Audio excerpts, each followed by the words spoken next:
why is William Ruto telling the head of public service to go and negotiate? It's not a policy issue.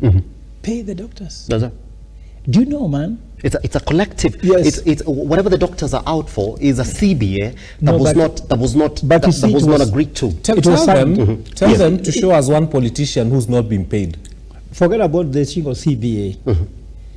The CBA was just after looking at what has failed. Does that? Because it is clear in policy. You should employ interns.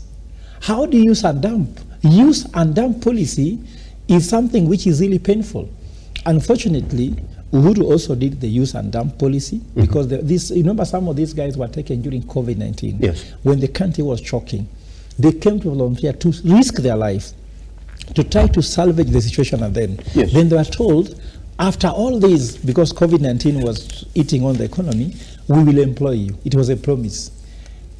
It is not even policy. Why don't you look, how do you address the healthcare issue?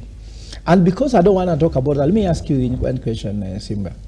Do you want to tell me if today I become head of state, I will be having no plans, I only wait for doctors to go on strike, then I start negotiating with them? That you do not know how many doctors you need in hospitals, how many nurses you need, how many clinicians you need. Everything's like doctors must warn you in a strike. Secondly, there's a requirement by law before doctors go to strike what they must fulfill. First, they must send a notice. Secondly, they must try to negotiate until it becomes absolutely